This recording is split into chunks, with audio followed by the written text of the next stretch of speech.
ప్రతి ఒక్క తోక యూనిట్ స్టార్ట్ అయ్యి 30 యూనిట్ స్టార్ట్ అయ్యి నేనే పెద్ద అనుకున్నాను. ఈ తోకలన్నీ కట్టవాలంటే పాలక మండలి ఎంప్లాయీస్ ఆధ్వర్యంలో ఏర్పాటు చేయాలి. ఏర్పాటు చేయాలంటే మీ జిల్లాలో కనీసం 18 సీట్లు రావాలి. ఈ జిల్లాలో తెలుస్తుంది రాష్ట్రం మొత్తం ఎక్కడ వాడిపోయినా ఈ జిల్లాలో ప్రశ్నించేది.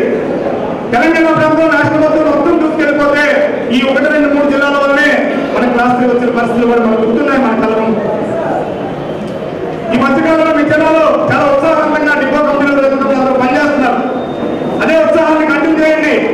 ఈ సిసిఎస్ ఎన్నికల్లో అన్ని డిపోల్లో విజయోత్సవం జరిగే విధంగా మీ ప్రణాళిక ఉండాలి. విజయోత్సవం అంటే గెలిస్తే విజయోత్సవం చేస్తాం, గెలవకపోతే కాదు. ఇంకా గెలుస్తాం కాబట్టి ఆ దిశగా మీ అందరూ ప్రయత్నాలు ఉంచాల్సిన అవసరం ఉంది. అందుకని సిసిఎస్ ఎన్నికలు గెలుపు ఎందుకు కోసం అంటే ఇవాళ మనం ఈసారి గెలిస్తే ఆర్టీసీలో ఎన్నికలు లేవు కాబట్టి 5 సంవత్సరాల వరకు మనమే రికగ్నిషన్ ఉంటుంది లెక్క.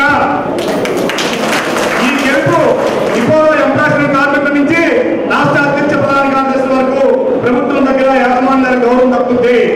5 సంవత్సరాల వరకు ఎంప్లాయీస్ లో ఎవరు కన్నెత్తి చూడదు.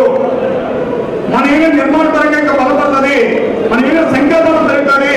దయచేసి మీ అందరికీ చేతులెత్తి అభ్యర్థించేది ఏంటంటే చిన్న చిన్న పనులు ఉండొచ్చు, అష్టాబ్దాలు ఉండొచ్చు, ఇది కుటుంబం వచ్చేది అనుకోండి.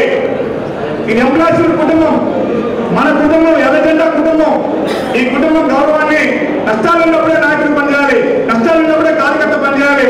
ఆ కసిగా మనం పనిచేస్తే డెఫినెట్ గా పాలక మండలి మనకు వస్తుందని నమ్మకం రాష్ట్ర కమిటీగా మాకు ఉంది. ఆ దిశగా మేము సహకరించాలని కోరుకుంటున్నాం. ఇక సిసిఎస్ వరకు